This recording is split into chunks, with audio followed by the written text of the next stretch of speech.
जिसके कान हों वो सुन ले, जिसकी आंखें हों वो देख ले।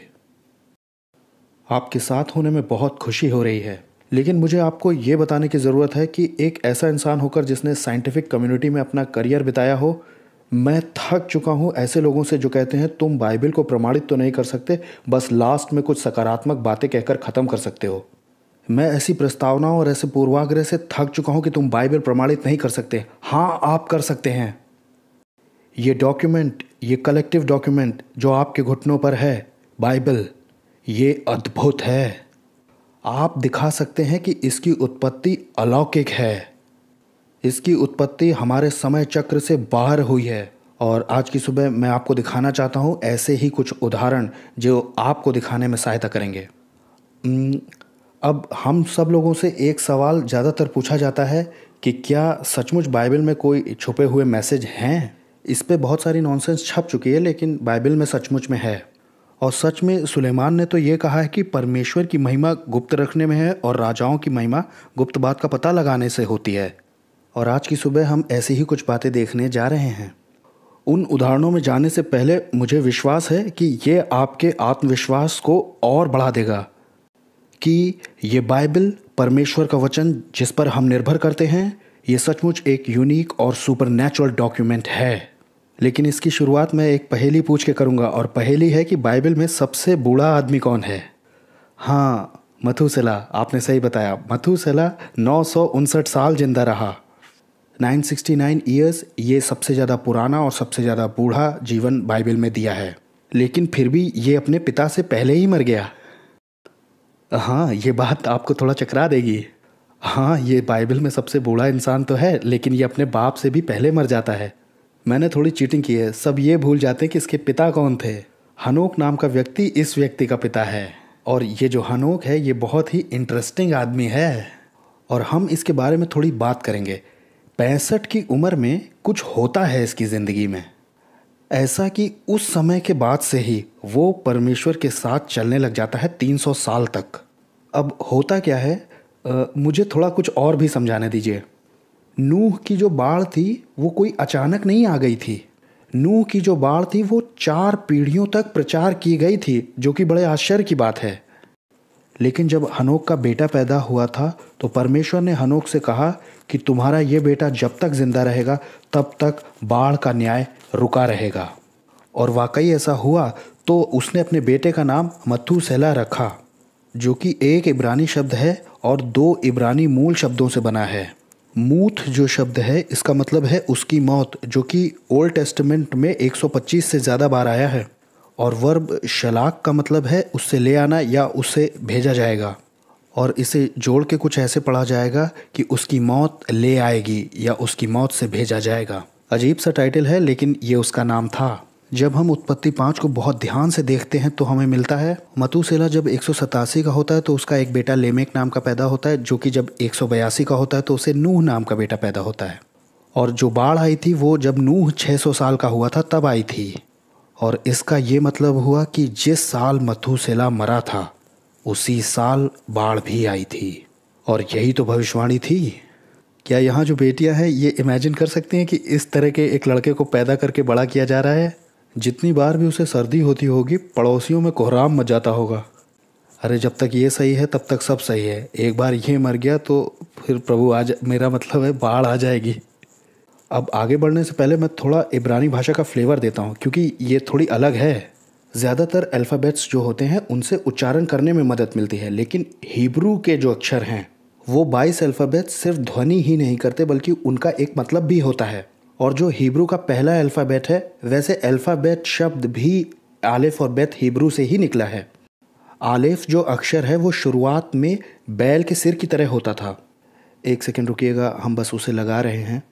अब पहला लेटर है तो इसे फर्स्ट यानी पहला कहते हैं, स्ट्रेंथ यानी मजबूती, और लीडर मतलब नेता, और ये इस अक्षर का मतलब निकलता है। अब जो दूसरा शब्द है बेत, इसे प्रारंभिक रूप से एक घर या तंबू, टेंट की तरह बनाया जाता था। इसे घर या परिवार भी कहते हैं। जैसे कि बेत लहम मतलब रोटी का घर कहा जाता है। बेत एल का मतलब हाउस ऑफ गॉड। इस अक्षर का मतलब ही है घर। अब जब आप आलिफ और बेत को एक साथ लगाते हैं जिससे आपको शब्द मिलता है आब, और इसका मतलब है घर का मुखिया, और ये बन गया पिता, अब्बा, फादर के लिए यही शब्द आता है।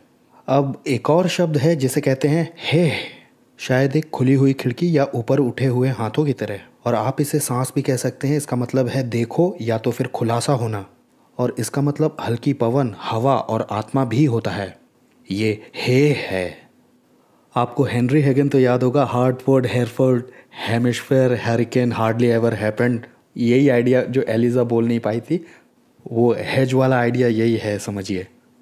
अच्छा, तो अब आप इस है को अगर इन दोनों शब्दों के बीच में लगा देते हैं, इन तीनों को इकट्ठा कुछ इस तरह से पढ़ा जाएगा। आब मतलब होता है पिता, हे इनके बीच में लगाने से आहाब बन जाएगा, और इससे एक पिता के दिल का खुलासा होता है या उसका सार आपको पता चलता है। और यही शब्द है इब्रानी में प्यार के लिए, क्योंकि एक पिता का तत्व है प्यार। आप ये पॉइंट समझ गए होंगे कि मतलब उसके अक्षरों में है, ना कि ध्वनि में। अब आप वो भी याद कर सकते हैं जहाँ उत्पत्ति 17 में अब्राम और सारे का नाम बदला गया है, याद आया? अब यहाँ परमेश्वर ने किया क्या, उनके नामों के बीच में बस हे को लगा दिया, एक सांस दी, और परमेश्वर ने उनके नामों में आत्मा उंडेल दी, और आत्मा उनके जीवनों पर भी गई, अब्राहम और सराह। अब इसमें आप हे को देख सकते हैं। अच्छा, अब जब हम अपनी बाइबल पढ़ते हैं तो हम बड़ा मंत्रमुग्ध हो जाते हैं, क्योंकि उत्पत्ति 1-2 में ही बहुत ही रोचक विषय सृष्टि की रचना के विषय में दिए हैं, लेकिन चैप्टर 3 जो है उसी में पूरी बाइबल की दृश्य योजना की जड़ है। और चैप्टर 4 जो है उसमें हाबिल को उसका भाई कैन मार देता है, आपको पूरी कहानी पता ही है। और चैप्टर 6 से आगे नूह की बाढ़ दी है, जिसमें बहुत सारा एक्शन नज़र आता है। तो उत्पत्ति की किताब बहुत एक्शन से भरी हुई किताब है। लेकिन जब आप चैप्टर 5 तक आते हैं तो ये एक ऐसा चैप्टर है जिसे आप पढ़ना ही नहीं चाहते हैं। उसमें बस वंशावलियाँ दी हैं। अगर आप कोई रीडिंग प्लान फॉलो कर रहे हैं तो आप कोशिश करेंगे इसको छोड़ के कुछ इंटरेस्टिंग बात पढ़ी जाए। नहीं, उत्पत्ति 5 में क्या है, उसमें तो कुछ वंशावलियाँ हैं 10 लोगों की। आदम, सेथ, एनोश, केनान, महललेल, येरेद, यहनोक, मतुसेला, लेमेक और नूह। देखिए, इस सूची के साथ दिक्कत यह है कि इसका अनुवाद नहीं किया गया है आपके लिए। इन नामों को बस किस तरह पुकारा जाता है, बस इसकी संभावनाएं लिख दी गई हैं। मुझे बड़ा अचरज हो रहा था कि इन नामों के पीछे भी क्या कुछ हो सकता है। आइए थोड़ी कोशिश करते हैं इसे समझने की। आदम जो है वो सीधे अदोमा से निकल के आता है, जिसका मतलब है आदमी। इससे तो कोई समस्या नहीं हुई। अब उसके बाद आता है उसका एक बेटा जिसका नाम है सेथ। अब सेथ का मतलब होता है ठहराना या नियुक्त करना। अब हमें कैसे पता चलेगा, क्योंकि हव्वा कहती है पिछले अध्याय में, जब वो पैदा हुआ तो हव्वा ने कहा हाबिल के बदले में एक और वंश मुझे दिया गया है जिसे कैन ने मार दिया था। आपको पता ही है कैन और हाबिल के बारे में। लोग ये भी पूछते हैं कि कैन को बीवी कहाँ से मिली, है ना? उसने अपने भाई की बहन से शादी की क्योंकि वो एबल था। तो मैंने आपकी मदद कर दी। चलिए आगे बढ़ते हैं। अब इसका भी एक बेटा होता है जिसे कहते हैं एनोश। अब ये नाम होना अपने आप में बहुत भारी है। एनोश के नाम का अर्थ है मरणहार, दुर्बल, पीड़ित व्यक्ति, दुखी। कल्पना कर सकते हैं ये किसी खेल की टीम में आ गया, लोग इसे कह रहे हैं हे पीड़ित आदमी तुम हमारी टीम में हो। मैं सोचता हूँ ऐसा नाम स्कूलों में तो बिल्कुल नहीं चलेगा। खैर, और ये एक मूल शब्द एनाश से आता है जिसका मतलब है ला इलाज, जो कि ज़्यादातर घाव या दुख या बीमारियों जैसी चीज़ों के लिए लगता है। अब जो केनान है, कनान नहीं, केनान। केनान का मतलब है दुख, शोक या दुखद। इसके नाम से केनान लगा करके कंफ्यूज मत होइएगा, क्योंकि बिलाम ने गिनती 24 में ऐसा ही किया है। लेकिन इस केनान का मतलब है दुख। ये बड़े अजीब से नाम है, दुख, पीड़ित होना और ऐसे ही। और अब जब इस केनान का एक बेटा पैदा होता है तो वो कहता है भाई अब बहुत हो गया, अब मैं इसका कुछ और नाम रखूँगा। अब इसका नाम रखा जाता है महलालेल। अब जो महाल है इसका मतलब है धन्य या प्रशंसा योग्य, और एल आता है परमेश्वर के लिए। तो महालालेल, इसको बुलाना थोड़ा सा मुश्किल है। ये अपने पूर्वजों के रखे नामों को चुनौती देता है। वो धन्य परमेश्वर इसके नाम का मतलब है। और ये अपने बेटे का नाम येरेद रखता है। उसके नाम के पीछे भी एक कहानी है, उसे मैं छोड़ रहा हूँ। येरेद नाम का मतलब है कि नीचे आना होगा, और ये उत्पत्ति 6 से जुड़ा हुआ है, और ये फिर किसी और ही ओर चला जाएगा। और फिर आता है हनोक। हनोक के बारे में हम बात कर चुके हैं, लेकिन हनोक के नाम का मतलब कुछ पढ़ाई लिखाई से संबंधित है, जैसे कि आज्ञाएं, और साफ करूं तो शिक्षाएं। हनोक की राय में शिक्षाएं हैं, ऐसा आप कह सकते हैं। और फिर मतूसला आता है, ये भी हम बता चुके हैं। मूत और शलाख का मतलब है कि उसकी मौत से आ जाएगी। और जिस साल मतूसला मरा था यही वो साल था जिस साल बाढ़ आई थी। अब इसके बाद हमें मिलता है लेमेक। अब इस लेमेक का जो रूट वर्ड मूल शब्द है वो हमारी इंग्लिश भाषा में भी मिलता है, और इस शब्द को हम प्रमाणित देखते हैं लेमेंट शब्द में, जिसका मतलब है विलाप करना या रोना पीटना। लेमेक नाम का काफ़ी हद तक ये मतलब निकलता है कि आशा ना रहना या आशा छूट जाना। अब लेमेक का भी एक बेटा होता है नूह नाम का, जो कि नखाम नाम के शब्द से निकला है, जिसका मतलब होता है राहत मिलना या फिर विश्राम। और इसको तो हम समझ सकते हैं कि उसके पिता लेमेक ने भी ऐसा कहा था। लेमेक ने चैप्टर 5 में देखिए क्या कहा है।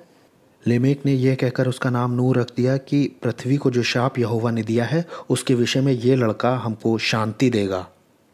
हाँ, तो आप इन नामों को कुछ इस तरह से पढ़ते हैं इन वंशावलियों में: आदम, शेत, एनोश, कैनान, महलालेल, येरेद, हनोक, मतूसेला, लेमेक, नूह। इसी तरह से आप रफ वे से इनको पुकार सकते हैं। आइए अब ट्रांसलेट करते हैं वो जो हमने अभी अभी सीखा है। आदम मतलब कि मनुष्य, सेथ मतलब नियुक्त किया या ठहराया, एनोश का मतलब है मरणहार, केनान का मतलब है दुख, महललेल का मतलब है धन्य परमेश्वर, येरेद का मतलब है नीचे आएगा और शिक्षा देगा, और उसकी मौत से, किसकी मौत से? परमेश्वर की मौत से आएगी, जिसकी उम्मीद छोड़ दी गई है वो वाली राहत। मनुष्य ने तो जानलेवा दुख ठहराया है। मनुष्य ने तो जान लेने वाला दुख ठहरा ही दिया है, लेकिन धन्य परमेश्वर नीचे आएगा और शिक्षा देगा अपनी मौत के बारे में कि उसकी मौत से मिलेगी वो वाली राहत जिसकी उम्मीद आपने छोड़ दी है। चकरा देने वाली, चौंका देने वाली एक बहुत महत्वपूर्ण जानकारी नूह की वंशावली में यहाँ दी हुई है। ये आपको कुछ बताता है कि परमेश्वर की छुटकारा देने की योजना कोई झटका खाकर बनाई गई योजना नहीं थी कि आदम ने पाप कर दिया। वो करेगा उसे शुरुआत से ही पता था। उत्पत्ति से पहले ही उसने ठहराया है ऐसे लोगों को जो बचेंगे। परमेश्वर को सबसे पहले आपके बारे में ख्याल कब आया? इफिसियों 1:4, जगत की उत्पत्ति से भी पहले। परमेश्वर को पता था कि उसे दर्शाने की ज़रूरत पड़ेगी अपने अनंत प्रेम को इस परिस्थिति की दवा के रूप में, और परमेश्वर की खुद की मौत से ही इतना फ़ायदा हो सकता है कि इस पाप की बुराई का दाम चुकाया जा सके। लेकिन एक और चीज़ आपने इसमें से सीखी है। वैसे आप मुझे कभी भी ये यकीन नहीं दिला सकते कि कुछ यहूदी रब्बियों के समूह ने मिलकर के इसे इजाद किया और इसमें छुपा दिया है क्रिश्चियन गॉस्पेल की समरी को, और वो भी किसमें? जीनियोलॉजी में, तोरा के अंदर। ना, कभी नहीं। लेकिन यहाँ ये दी है बिल्कुल ऐसे ही। मैं बस इस बात पर आना चाह रहा हूँ कि आपकी बाइबल में जो दिया है वो एक सोचा समझा डिज़ाइन है, हर डिटेल जानबूझकर लगाई गई है। नया नियम पुराने नियम में छिपाया गया है, इसका एक एग्जाम्पल देखा है, अभी हम और भी देखेंगे। और पुराना नियम नए नियम में खुल गया है, ये दोनों ही तरह से सही है। कुछ और उदाहरण हमारे सामने आने वाले हैं। हमने अभी देखा है उत्पत्ति की किताब से, और अगर हम आगे बढ़ते हैं, वैसे आगे बढ़ने से पहले कुछ और भी जान लीजिए। आपको ये समझने की ज़रूरत है कि सारी भाषाएं यरूशलेम की ओर बहती हैं। यरूशलेम से पूर्व की ओर पढ़ने वाले सारे देश राइट टू लेफ़्ट लिखते हैं। सिर्फ इब्रानी नहीं, अरबी, उर्दू, दूसरे नाम भी हैं। वो सारे देश जो यरूशलेम से पश्चिम की ओर पढ़ते हैं वो लेफ़्ट टू राइट लिखते हैं। सिर्फ इंग्लिश ही नहीं बल्कि जर्मन है, उसमें लैटिन भी आती है, साइरिलिक, सारी जितनी लैंग्वेजेस हैं, ग्रीक हैं, और भी हैं जो आप लगाना चाहें। खैर, हम आगे चलते हैं। तो वो दिशा की ओर बढ़ रही हैं। तो यहाँ पर उत्पत्ति की किताब है, और याद रखिएगा ये राइट टू लेफ़्ट जाती है। पुराने नियम का, तनाख का सबसे आदरणीय हिस्सा तोरा माना जाता है, जिसमें कि इब्रानी में सिर्फ 4 शब्द हैं, इंग्लिश में उसे TORH बना लीजिए। इंटरेस्टिंग बात यह है कि पहला लेटर जब टाव आपको लिखा मिलता है जो कि टी के बराबर है, वहाँ से 49 लेटर्स 7 का स्क्वायर आप गिन लीजिए तो आप एक वाव लेटर तक आ जाते हैं। ये ओ की तरह इफेक्ट करता है, और वहाँ से भी 49 लेटर्स को गिन करके आप रेश तक आते हैं, ये आर की तरह है, और फिर से 49 लेटर्स गिन करके आप पहुँचते हैं हे तक, और इसका उच्चारण ऐसे होता है तोराह। अब आप कहेंगे कि ये तो बड़ा रोचक संयोग बन गया, ऐसा हर 49 लेटर्स के अंतराल में दिया हुआ है, ये मूसा की किताबों का उच्चारण करते हैं। ठीक है, यहाँ कोई विचित्र बात या अनोखापन दिया है, लेकिन इसका कोई मतलब नहीं है। जब आप निर्गमन में आते हैं तो भी आपको ठीक ऐसा ही मिलता है। टाव 49 लेटर्स, वाव 49 लेटर्स, रेश 49 लेटर्स, हे। और यहाँ भी आपको तोरा का ही स्पेल सुनने को मिलता है। लेकिन जब ये आपको दूसरी बार दिखाई देता है तो आपको बड़ी स्ट्रेंज फीलिंग होती है कि ये कोई गेम खेल रहा है मेरे साथ, और सचमुच होली स्पिरिट ऐसा कर रहे हैं। जरा आगे भी देख लीजिए क्या होता है। अब जो अगली किताब है वो लय व्यवस्था है, और वहाँ पर ऐसा होता नहीं दिखाई देता, तो आपको थोड़ा राहत हो जाती है। लेकिन जब आप गिनती की किताब में जाते हैं तो ये पैटर्न आपको पीछे की तरफ से मिलता है। हे, रेश, ये है वाव, ये है टाव। ये तोरा स्पेल कर रहा है उल्टी तरफ से। मुझे बिल्कुल आइडिया नहीं है कि इसे किस तरह से खोजा गया, किसी के पास तो बहुत समय रहा होगा। जब आप व्यवस्था विवरण में जाते हैं तो वहाँ भी वैसा ही होता मिलता है। तब फिर आप थोड़ा सा रुक जाते हैं। 49 लेटर्स का 7 का स्क्वायर यहाँ पर एक सीक्वेंस में बना हुआ है। उत्पत्ति और निर्गमन में सीधे से दिया है, गिनती और व्यवस्था विवरण में पीछे से दिया है, और ये बड़ा ही अजीब है। अब आइए जरा पीछे चल कर के हम एक बहुत ध्यानपूर्वक देखते हैं लय व्यवस्था की किताब में, और जब हम उसकी जांच करते हैं तो हमें मिलता है इब्रानी में कि हर 7 लेटर के अंतराल पर ऐसा स्पेल दिया है, युड हे वाव हे, परमेश्वर का ना पुकारे जाने वाला नाम। कुछ लोग इसे याहवे भी कहते हैं। ये बहुत ही इंटरेस्टिंग है। इस पूरी चीज़ को अगर आप देखिए, उत्पत्ति और निर्गमन में सीधे दिया है, गिनती और व्यवस्था विवरण में उल्टे दिया है, विलय व्यवस्था में आपको नाम मिलता है यहोवा। तोरा हमेशा इशारा करता है युड हे वाव हे की तरफ, परमेश्वर का वो नाम जिसे लिया नहीं जाता। इसी तरह से यहोशुआ जो नाम है वो भी हमारे प्रभु यीशु मसीह का ही नाम है। तो देखा आपने, मज़ा आया?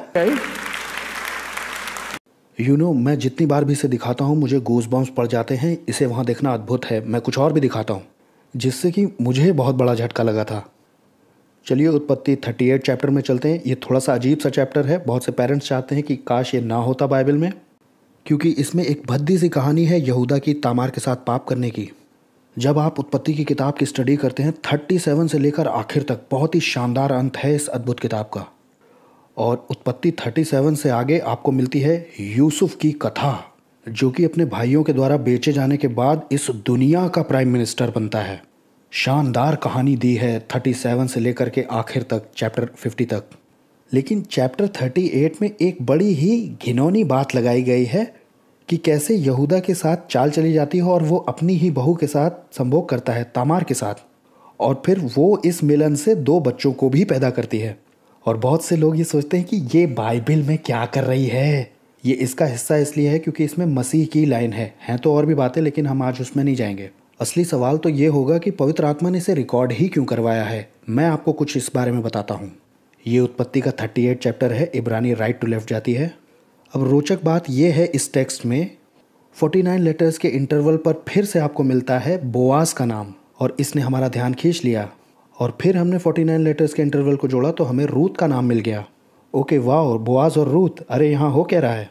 और फिर से 49 लेटर्स के अंतराल पे हमें मिलता है ओबेद, और फिर से 49 लेटर्स के अंतराल पे हमें मिलता है यीशे यानी जेसी, हमारे यहाँ ऐसे ही बुलाते हैं। और फिर हमें 49 लेटर्स के इंटरवल पे मिलता है दवीद का नाम। अब यहाँ हमारे पास है जाहिर तौर पे नहीं चौंकाने वाली बात है। हमारे पास है बोआज, रूत, ओबेद, यीशे और दाऊद। 49 लेटर्स के अंतराल पर हमारे पास यहाँ दिया है क्रम के अनुसार दाऊद की वंशावली।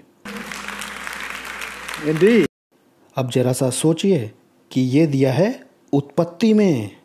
बहुत पहले ही मूसा की किताबों के बाद हमारे पास यहोशू है, फिर हमारे पास न्यायियों हैं, और तब आता है पहला शमूएल। दाऊद के आसपास होने से बहुत पहले उसकी जीनियोलॉजी दी है। हम ये जानते हैं कि परमेश्वर की दाऊद को राजा बनाने की योजना पहले से ही थी।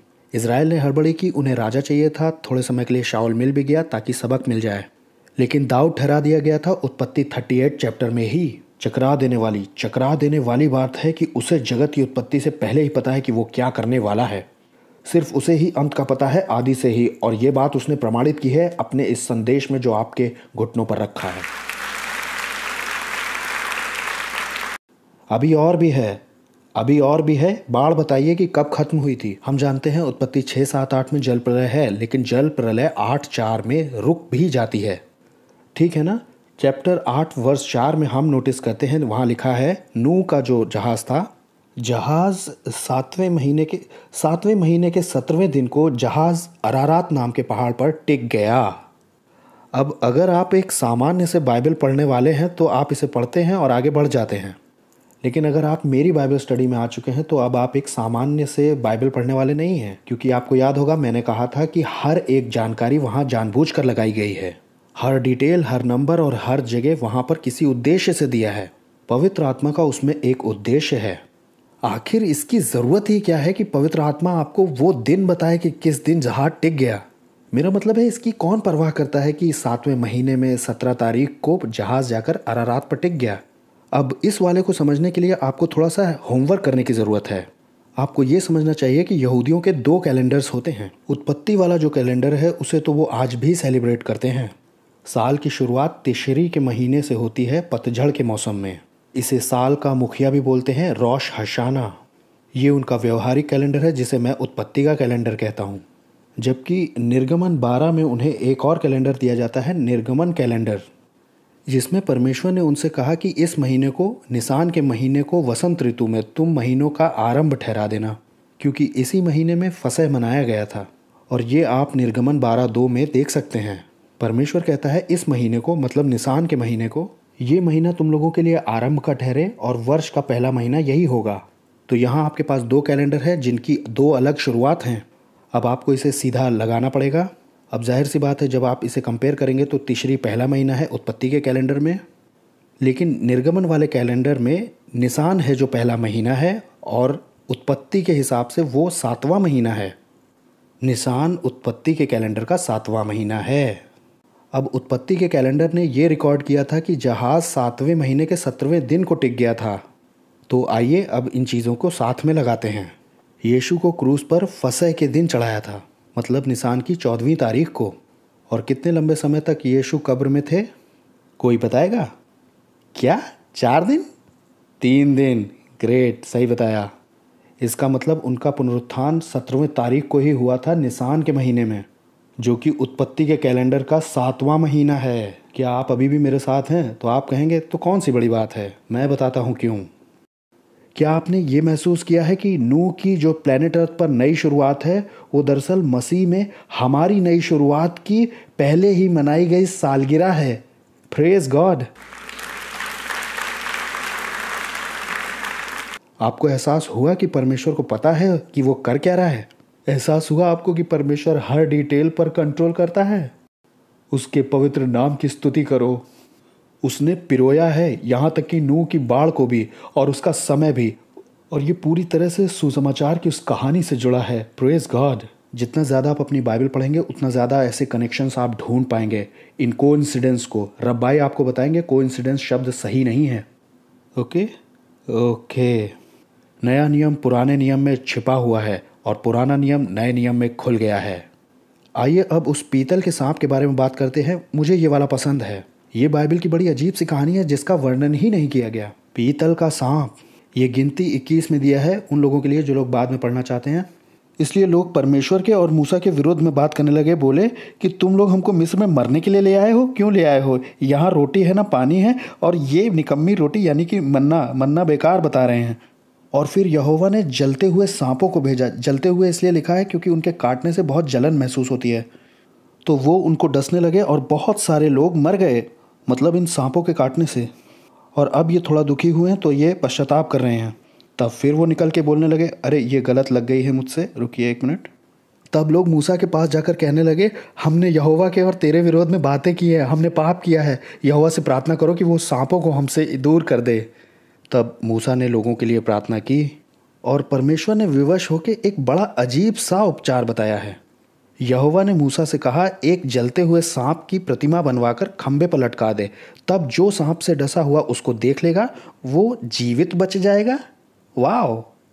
तो मूसा पीतल का एक सांप बनवाता है, एक खंबे पे लटकाता है पहाड़ के ऊपर, और तब ऐसा हुआ कि सांप से डसे हुओं में से जिसने पीतल के सांप की ओर देखा वो जिंदा बच भी गया।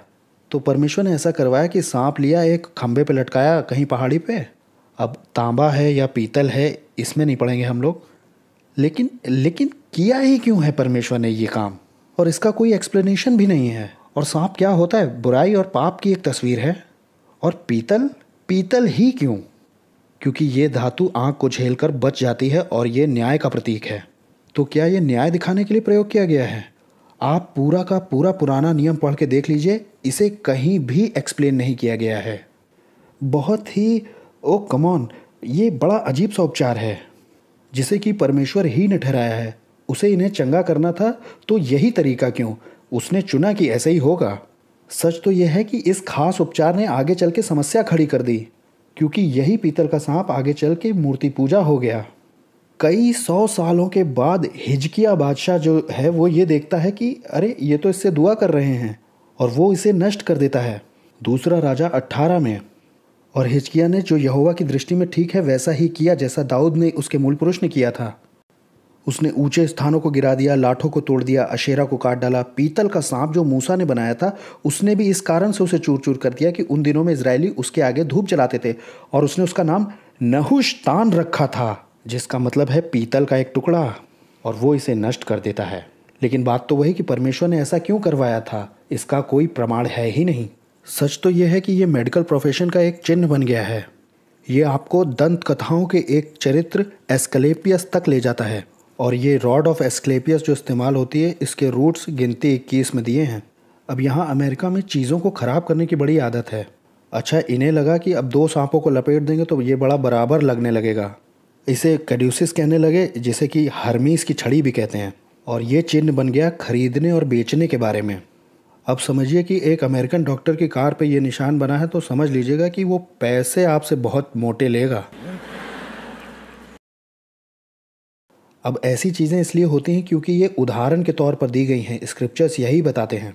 ये बातें हमारे सीखने के लिए लिखी गई हैं ताकि स्क्रिप्चर्स से हमें राहत मिले और हमारी आशा बनी रहे। ये हमारी चेतावनी के लिए लिखी गई हैं। और ऐसे ही और भी चीज़ें हैं। आइए आगे बढ़ें। यह आपको नहीं मिलता जब तक आप नए नियम में नहीं आ जाते और आप यूहन्ना के सुसमाचार में पहुंचते हैं। और निकोदिमस जो कि उस क्षेत्र का एक अगुआ सिखाने वाला टीचर है, रब्बी, और वो यीशु के पास आता है और यीशु उसे सब कुछ समझाते हैं। यूहन्ना 3 आयत 14। और यीशु उससे कहते हैं कि जिस रीति मूसा ने जंगल में सांप को ऊंचे पर चढ़ाया था उसी रीति से अवश्य है कि मनुष्य का पुत्र भी ऊंचे पर चढ़ाया जाए, ताकि जो कोई उस पर विश्वास करे वो अनंत जीवन पाए। अब ये जो है ये मेरे लिए बहुत ही अचंभित करने वाली बात है कि ये पहली वो जगह है जहाँ पर गिनती 21 की ये अनोखी घटना पहली बार एक्सप्लेन की गई है। और यहाँ पे अचानक आप ये महसूस करेंगे कि ये है वो कारण कि क्यों परमेश्वर ने उस सांप को जंगल में लगवाया था। इसे परछाई के रूप में, एक निशान के रूप में क्रूस की घटना के लिए पहले ही लगा दिया गया था जानबूझ करके। क्या इजराइल के लोग इसे समझ पाए? मुझे नहीं लगता। लेकिन वहाँ परमेश्वर ने उसे लगवाया हमारे लिए चिन्ह के रूप में, क्योंकि ये बाइबल की सबसे प्रसिद्ध आयत की ओर इशारा करती है, यूहन्ना 3:16। क्योंकि परमेश्वर ने जगत से ऐसा प्रेम रखा कि अपना इकलौता बेटा दे दिया, ताकि जो कोई इस पर विश्वास करे वो नाश ना हो बल्कि अनंत जीवन पाए। Praise God. और जिस तरह से अन्य जाति से कहते हैं कि भविष्यवाणी क्या है, भविष्यवाणी पूर्व कथन है किसी पूर्तिकरण का, कोई बात जो पूरी हो गई हो उसको पहले से ही बताना। लेकिन एक इब्रानी माइंडसेट के हिसाब से भविष्यवाणी एक पैटर्न है, ऐसा पैटर्न जो पूरी बाइबल में छाया हुआ है। और गिनती 21 का पीतल वाला सांप पूर्व अनुमान है क्रूस का, जो कि काफ़ी रोचक है। सुकरात का एक बहुत ही प्रसिद्ध कथन है जो रिकॉर्ड किया गया। ये हो सकता है कि देवता पाप क्षमा कर सकते हैं, लेकिन मैं ये नहीं देख पाया कैसे। इंटरेस्टिंग बात यह है कि ये बंदा प्रॉब्लम को तो समझ पा रहा है कि कैसे एक देवता धर्मी भी हो और उसी समय पाप भी क्षमा कर पाए। इसको इसमें कॉन्ट्रडिक्शन तो दिख गया। मैं नहीं देख पाया कि ईश्वर पाप कैसे क्षमा कर सकता है, और ये उसे कभी समझ भी नहीं आया कि एक ईश्वर खुद को बलिदान के रूप में देकर के उन पापों को क्षमा कर सकता है। उसे प्रॉब्लम तो समझ में आ गई थी दूसरों की अपेक्षा बिल्कुल साफ तौर पे, लेकिन वो इसका उपाय नहीं देख पाया। लेकिन देखिए पौलुस ने दूसरा कुरिन्थियों 5:21 में क्या बताया है यीशु के बारे में। उसने उसी को हमारे लिए पाप ठहरा दिया जो पाप से अज्ञात था, ताकि हम उसमें होकर परमेश्वर की धार्मिकता बन जाएं। आपकी मेरी इतनी क्षमता नहीं है कि कल्पना करें कि इसका क्या मतलब है कि एक पवित्र परमेश्वर जो कि साफ है, जिसमें कोई गड़बड़ नहीं है, उसी को पाप ठहरा दिया जाता है हमारे लिए। हम सोच भी नहीं सकते कि ये क्या किया गया है। उसे हमारे लिए पाप बनाया गया है। ये एक इंटीग्रेटेड डिज़ाइन है जिसमें नया नियम पुराने नियम में छुपाया गया है और पुराना नियम नए नियम में खुल गया है। इसमें 66 किताबें हैं, 40 से ज़्यादा लेखक हैं जो कि 2000 साल के अंतराल में हुए एक इंटीग्रेटेड डिज़ाइन है ये। तुम बाइबल को प्रमाणित नहीं कर सकते? हाँ, आप कर सकते हैं। आप इसकी सच्चाई को दिखा सकते हैं कि ये किसकी ओर इशारा करती है, कैसे ये मसीह की असलियत को बताती है और मसीह कैसे इसकी असलियत को प्रमाणित करते हैं। आइए आश्चर्यों की एक और झलक को हम देखते हैं जो कि बाइबल में दी है। अब जैसे मैं हमेशा कहता हूँ कि जानबूझ करके डिज़ाइन की गई है हर एक डिटेल वहाँ पर, तो लोग चैलेंज देते हैं कि गिनती 2 के बारे में क्या कहेंगे। गिनती 2 जिसमें ये बड़े अजीब से नंबर्स दिए हैं कि इसके पीछे कौन सी डिटेल छिपाई गई है, कौन सी बात हो सकती है इज़राइल के ये जो कैंप दिए हैं उसमें। आइए इसका वर्णन करते हैं।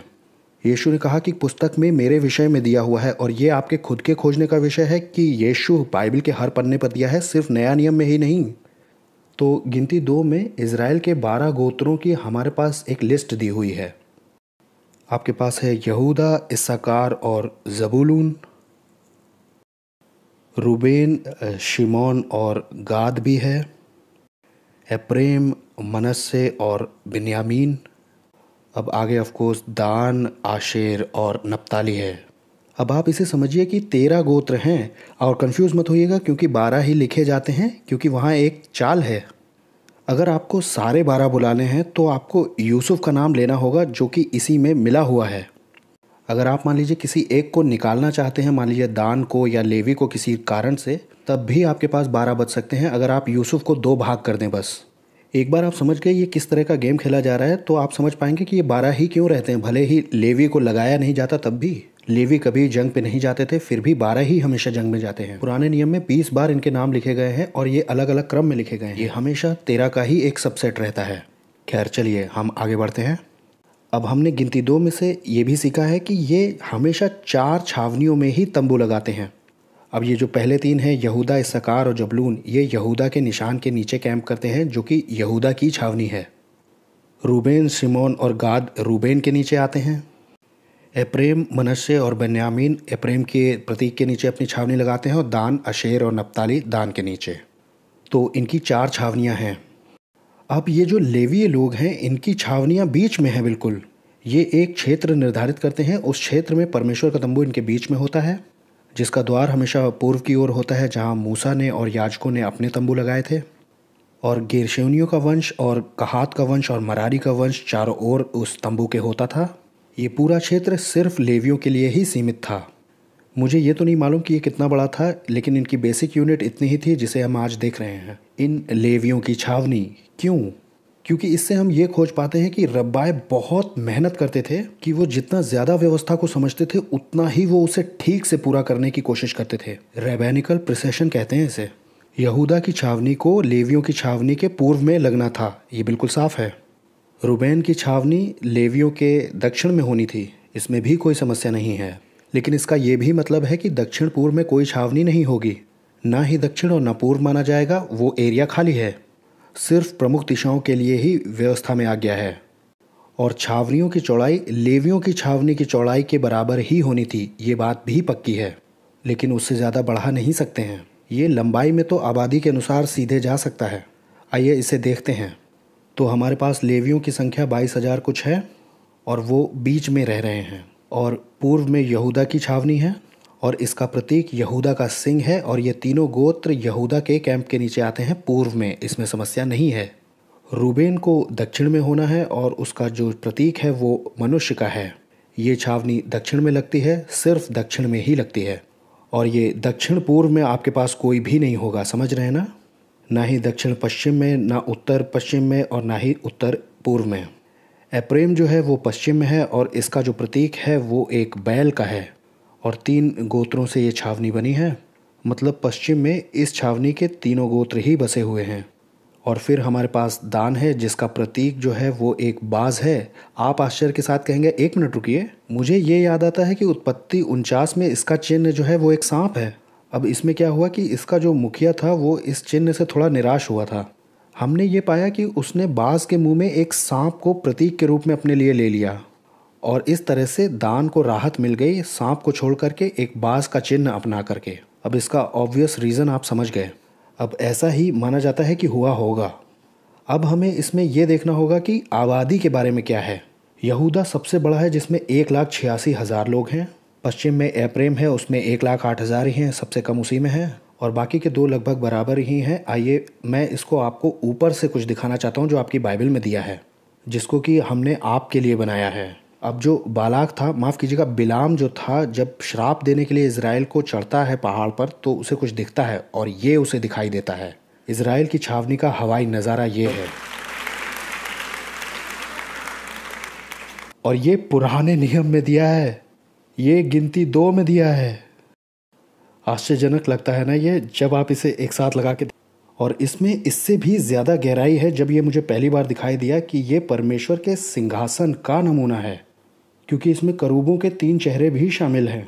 मनुष्य, बैल, उकाब और सिंह ये यहाँ दर्शाए गए हैं। ये परमेश्वर के सिंहासन के दर्शन में दिखाई देते हैं। यशाया 6, यहेजकेल 10 और प्रकाशित वाक्य 4। हम इन्हीं 4 नामों को देखते हैं। नए नियम के सुसमाचारों का भी डिज़ाइन हम इसी में देखते हैं।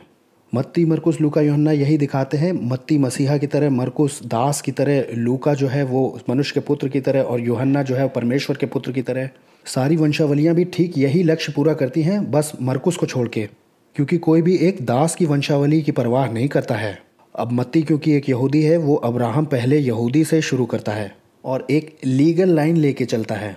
अब लूका जो है वो एक अन्य जाति है, एक डॉक्टर है, इसलिए वो आदम से लेके चलता है और उसकी खून की वंशावली लेके चलता है। इसीलिए मरियम की जो वंशावली है वो यूसुफ की वंशावली की जैसी बिल्कुल नहीं है। मत्ती में मरियम की वंशावली है, लूका में यूसुफ की वंशावली है और ये बड़ी इंटरेस्टिंग स्टडी है। यूहन्ना में भी एक वंशावली है, लेकिन हम उसे नहीं पहचानते क्योंकि वो पहले से अस्तित्व में एक व्यक्ति की है। पहली 3 आयतें यूहन्ना के सुसमाचार की देखिएगा। मत्ती ये बताता है कि उसने कहा क्या, मरकुस ये बताता है कि उसने किया क्या, लूका ये बताता है कि इंसान के तौर पर उसने कैसा महसूस किया और यूहन्ना बताता है कि वो सचमुच में था कौन। पहला यहूदियों के लिए लिखा गया, फिर रोमन्स के लिए, फिर यूनानियों के लिए और फिर चर्च के लिए। और इनके जो पहले मिरेकल्स हैं वो भी इस डिज़ाइन को सपोर्ट करते हैं हर एक के, और इनका अंत भी बिल्कुल ठीक ठीक किया गया है। यहूदी मत्ती होने के नाते पुनरुत्थान का उत्तर देता है। अब जो मरकुस है वो दरअसल अन्य जातियों के लिए बोलता है, इसलिए वो स्वर्गारोहण पर बताता है। लूका आत्मा की प्रतिज्ञा के बारे में बताता है, इसलिए वो भूमिका बनाता है दूसरी किताब के बारे में जिसे हम प्रेतों के कामों के नाम से जानते हैं। यूहन्ना भी अपनी दूसरी किताब को नियुक्त कर देता है जो कि प्रकाशित वाक्य की किताब है, जिसमें उसके लौटने की प्रतिज्ञा है। और इसीलिए हमारे पास इन 4 चेहरों के रिप्रेजेंटेशन के रूप में है एक शेर, बैल, आदमी और बाज। और यही है वो कारण कि क्यों यहूदा, एप्रेम, रूबेन और दान के झंडे पूरा पश्चिम और दक्षिण उत्तर में दिए हैं।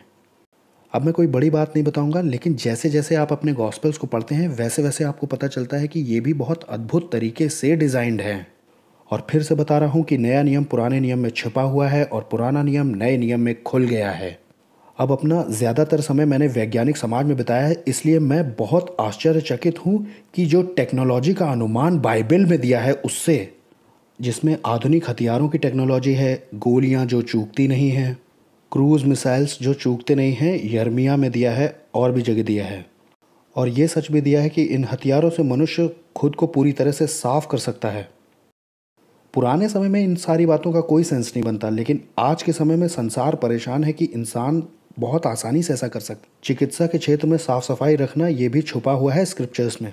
अब इसके लिए आप मुझे कभी कन्विंस नहीं कर पाएंगे कि मूसा को पता था कि 8वें दिन खतना किया जाएगा क्योंकि उसने गलतियां कर करके ऐसा सीख लिया था। नहीं, मुझे ऐसा नहीं लगता। परमेश्वर ने उससे कहा था मेडिकली 8वें दिन बिल्कुल सही समय होता है अगर आप ऐसा कुछ करने जा रहे हैं, और भी बहुत से कारण हैं। मैथ्यू फाउंटेन मारी ने भजन 8 में पढ़ा था कि रास्ते हैं समुद्र के अंदर, और उसने इसे खोजने में अपनी पूरी ज़िंदगी लगा दी और उसे फादर ऑफ ओशियनोग्राफी बोलते हैं पूरे संसार में। गोल पृथ्वी के बारे में कई जगह दिया है, सब एटॉमिक पार्टिकल्स के बारे में भी अनुमानित है, मौसम चक्र भी प्रत्याशित किया गया है। ग्लोबल टीवी तो यीशु ने कहा है जब तुम उस घृणित वस्तु को पवित्र स्थान में खड़े देखो, पवित्र स्थान महापवित्र स्थान है। दुनिया कैसे देख सकती है परम पवित्र स्थान में क्या हो रहा है, जिसमें कि महायाजक भी साल में एक ही बार जाता है बहुत तैयारी के साथ, और वहाँ कुछ हो रहा है जिसे सब देख रहे हैं। कैसे होगा ये? CNN से होगा और कैसे होगा? और इलेक्ट्रॉनिकली पैसे भेजे जाएंगे और 666 ये आपको मालूम ही है सब। अगली जो बात है वो शायद आपको पता ना हो, लेकिन इस पे हमें ध्यान देने की ज़रूरत है। ये जो फिज़िक्स की दुनिया है, भौतिक संसार और वैज्ञानिक संसार, ये बहुत चिंतित हैं कि ये फिज़िक्स के कांस्टेंट बदल क्यों रहे हैं और ये बात बहुतों को परेशान किए हुए है क्योंकि ये हो भी रहे हैं। प्रकाश की जो चाल है वो भी बदल रही है और भी चीज़ें बदल रही हैं, इस पे खोज चल रही है। साइंटिफिक अमेरिकन में 2005 में एक आर्टिकल आया था कि अगर कांस्टेंट बदल रहे हैं और वो बदल रहे हैं, इसका मतलब है कि रियलिटी जिसे हम सोचते हैं कि रियलिटी है, वो दरअसल एक परछाई है एक बड़ी रियलिटी की। मजाक न करो जासूसो, यही तो है जो बाइबल हमेशा से कहती आई है। इब्रानियों 11:3, पहला कुरिन्थियों 15 कि हम 4 डिमेंशंस में ही नहीं रहते हैं। एक हिब्रू संत नखमानिडीज हुआ था 13वीं शताब्दी में। उसने उत्पत्ति को पढ़ के ये खोजा था कि हम 10 डिमेंशन में रहते हैं जिसमें 4 को जाना जा सकता है, बाकी हमसे छुपाए गए हैं और उन्हें जाना नहीं जा सकता। और हमने करोड़ों अरबों डॉलर्स खर्च कर दिए एटॉमिक एक्सेलरेटर पर यह जानने के लिए, जो कि नखमानिडीज ने पहले ही उत्पत्ति को पढ़ के बता दिया था कि हम 10 डिमेंशनल हैं। मतलब 10 तो अभी अनुमानित है, 4 को तो हम जानते हैं 3 जगह घेरते हैं और एक समय हो गया, और 6 जो हमसे छुपाए गए हैं जिसे एक्सेलरेटर्स ये ढूंढ रहे हैं। अब हमें ये मालूम है कि रियलिटी की भी एक सीमा है। अब अगर विंची की वेट्रुवियन मैन की तस्वीर मैं इस संदर्भ में लगा लूँ कि इंसान की पहुँच कितनी है, तो वो इंसान से तो बड़ी ही होगी। अब जैसे इस डायग्राम में दाहिनी ओर बढ़ रहा है साइज़। अब जो चीज़ें इंसान से बड़ी होती हैं उन्हें मैक्रोकॉज़म बोलते हैं, और ये एस्ट्रोनॉमी और एस्ट्रोफिज़िक्स के क्षेत्र में हम चले जाएंगे। और 20वीं शताब्दी की सबसे महान खोज ये है कि ब्रह्मांड भी सीमित ही है। ये हो सकता है बढ़ रहा हो, लेकिन यह है सीमित ही, ये अनंत नहीं है। और ये हमें इस ओर ले चलेगा कि बिग बैंग अप्रमाणित घोषित हो जाए। अब अगर हम इससे दूसरी ओर चलें तो इनसे छोटी चीज़ों को माइक्रोकॉज़म बोलते हैं, और ये हमें क्वांटम फिजिक्स और सब एटॉमिक पार्टिकल्स की तरफ ले जाता है। और इस क्षेत्र में सबसे बड़ी खोज ये मानी जाती है कि हर चीज़ को छोटा करने की एक सीमा होती है, कि अब चीज़ इतनी छोटी हो गई कि अब आप उसे और टुकड़े नहीं कर सकते, यहाँ तक कि लिखित रूप में भी नहीं। अगर आप किसी सब एटॉमिक पार्टिकल के टुकड़े कर रहे हैं तो एक समय पर वो अपनी स्थिति के गुण पर रुक जाता है। ऐसा ब्रह्मांड में हर जगह पर है, एक ही समय पर चकराने वाली खोज है।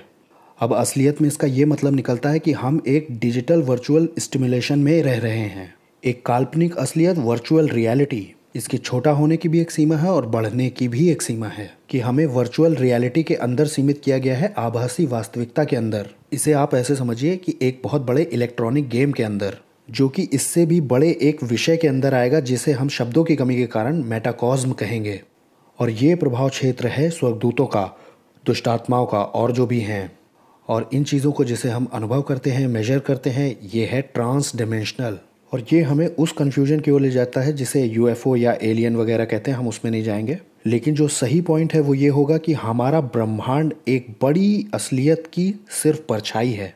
और यही तो है जो हमारी बाइबल कहती आई है। इसका प्रमाण है कि इसकी शुरुआत उसी रेल्म से हुई है। अब मैं आपको एक चैलेंज देना चाहता हूँ आज जाने से पहले, और अगर आप इस चैलेंज को लेते हो तो आप इसमें फेल हो जाओगे। मैं ये सीरियसली कह रहा हूँ, ये कोई मजाक नहीं है, कोई कपट नहीं है इसमें, इस पर मुझे पूरा विश्वास है। और जो मैं स्क्रीन पे लगाने वाला हूँ, अगर आपने इसे एक्सेप्ट किया तो आप हार गए। और वो ये है कि हम एक ऐसे समय में पिरोए गए हैं जो मानव इतिहास के सारे समयों में से एक ऐसा समय है जिसके बारे में बाइबल सबसे ज़्यादा बात करती है। और इसमें वो वाला समय भी शामिल है जब यीशु गलील के झील के किनारे और यहूदिया के पहाड़ों पर चले थे। और ये बड़ा हास्यास्पद है कि मैं और आप एक ऐसे समय की ओर बढ़ रहे हैं जिसके बारे में बाइबल गॉस्पेल पीरियड के समय से भी ज़्यादा बात करती है। और कैसे आप इस चैलेंज को लेंगे, यही तो हास्यास्पद है। और इस चुनौती के लिए आपको 2 काम करने होंगे। सबसे पहले तो आपको ये ढूंढना होगा कि बाइबल सही में क्या कहती है, और ये बहुत ज़रूरी है क्योंकि इसके लिए दूसरे किसी प्रतिनिधि की ज़रूरत नहीं है, इसे आपको खुद करना होगा। आपका अनंतकाल इसी पर निर्भर है। और ये आज के अद्भुत माहौल के हिसाब से बहुत आसान है क्योंकि आज परमेश्वर का वचन मानव इतिहास में सबसे ज़्यादा आज अवेलेबल है। और इसके लिए आपको इब्रानी और यूनानी की मूल भाषा जानने की ज़रूरत नहीं है। आप एक माउस के क्लिक से उसे ढूंढ सकते हैं, और जो सामने खुलेगा उससे ठीक ठीक पता चल जाएगा कि वो शब्द आखिर सही में क्या कहता है। और जो सॉफ्टवेयर ऐसा कर रहा है वो फ्री है आज। अगर आप ब्लू लेटर बाइबल और दूसरी चीज़ें नहीं देख रहे हैं तो आप अवहेलना कर रहे हैं इस नई खोज की। अब जानकारी देने के लिए इतने एडवांस अप्लायंसेस आ गए हैं, 6-7 बाइबल लोग अपने टेलीफोन में लेके चलते हैं, या जो भी आपके पास है। और इंटरनेट, आप इंटरनेट पर तो कुछ भी ढूंढ सकते हैं। मनुष्य का सारा ज्ञान कुछ क्लिक दूर है, बस थोड़े से क्लिक और सारा ज्ञान मिल जाएगा मनुष्य का। और ये जो छोटे समूह है, मेरे 60 साल के बाइबल स्टडी में एक ही जगह है जहाँ लोग सचमुच बढ़ते हैं, और वो है स्मॉल ग्रुप्स। और ये स्मॉल ग्रुप्स हमारे स्टाफ को बहुत प्रिय बनाते हैं क्योंकि ये एक ऐसी जगह है जहाँ सही काम होता है। छोटे छोटे समूह जिनका लक्ष्य है चेले बनाना। Praise God. और अब आपके चैलेंज का एक दूसरा हिस्सा आता है। सिर्फ अपनी बाइबल को जानना ही काफ़ी नहीं है, ये आपके उद्धार के लिए तो ज़रूरी है, मुझे गलत मत समझिएगा। सिर्फ कोई पक्ष जान लेना ही काफ़ी नहीं है, आपको ये जानने की ज़रूरत है कि आखिर सचमुच में हो क्या रहा है। पिलातुस ने पूछा था कि सच क्या है। आपको भी ठीक यही सवाल पूछना है, क्योंकि हम छल के एक युग में रह रहे हैं।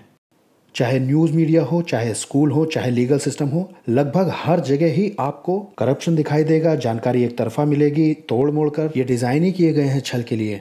इसे कट करने में आपको योग्य होना पड़ेगा। और यहाँ एक पॉइंट है कि जितना ज़्यादा आपको बाइबल के सिनेरियोज मालूम होंगे और जितना ज़्यादा आपको पता होगा कि क्या हो रहा है जियोपॉलिटिकल वर्ल्ड में और टेक्नोलॉजी में, जितना ज़्यादा आप नए तरीक़ों को आते देखते हैं, ये साफ़ होता जाता है कि हम एक ऐसे समय की ओर चले जा रहे हैं जिसे बाइबल बुलाती है अंत का समय। और हम वहीं हैं। मैं कोई डेट नहीं सेट कर रहा हूँ, मुझे गलत मत समझिए, क्योंकि ये साफ़ है कि हमें अपने जीवन को ऐसे जीना होगा कि अपनी प्राथमिकताओं को हम अपने राजा के लिए जो आने वाला है तैयार करें, क्योंकि राजा तो आ रहा है। और यहाँ हमारे पास एक मौके की खिड़की है। मुझे नहीं पता कि कितने दिन, महीने, साल इसमें है, मुझे नहीं पता, लेकिन मुझे मालूम है ये जल्दी होगा और इसका प्रभाव सब पर पड़ेगा। तो इसके लिए आपको एक एक्शन प्लान की ज़रूरत पड़ेगी। परमेश्वर ने आपको क्या करने के लिए बुलाया है? मुझे लगता है अगर मैं ये सवाल पूछूं कि क्या आप सेव्ड हैं तो सबके हाथ ऊपर उठ जाएंगे, लेकिन मेरा सवाल दूसरा है कि परमेश्वर ने आपको क्या करने के लिए बुलाया है। मुझे एक बात पता है, मैं अपने आप को मिला के कह रहा हूँ कि हम में से जितने भी लोग यहाँ हैं, सबके साथ परमेश्वर की कुछ योजना है जो अभी पूरी नहीं हुई है। हम सबको उसके साथ अपनी पर्सनल वॉक को बढ़ाने की ज़रूरत है और इसके लिए बहुत सारी चीज़ें की जा सकती हैं। लेकिन मुझे लगता है कि सबसे ज़्यादा फ़ायदा मिलेगा अगर आप सिस्टमेटिक प्रोग्राम जिसमें आप बाइबल जानने की इच्छा रखते हैं। और आज की सुबह मेरा उद्देश्य यही था कि मैं इतनी हलचल कर दूं जिससे आप उन इंटरेस्टिंग डिस्कवरीज को ढूंढने में लग जाएं जो सबके लिए अवेलेबल हैं। और वैसे इसे आप परिवार के साथ भी कर सकते हैं और ऐसा करने के लिए आप अपने बच्चों को रिवॉर्ड और श्रेय दे सकते हैं। तो जो भी आपको करना है वो अब से करिए। आपने यहाँ आकर के एक अच्छे सरमन का मज़ा उठाया और आप घर चले गए, ये तो ठीक है, लेकिन इससे आपकी व्यक्तिगत प्राथमिकताओं में बदलाव आना चाहिए जो आप उसके लिए करेंगे।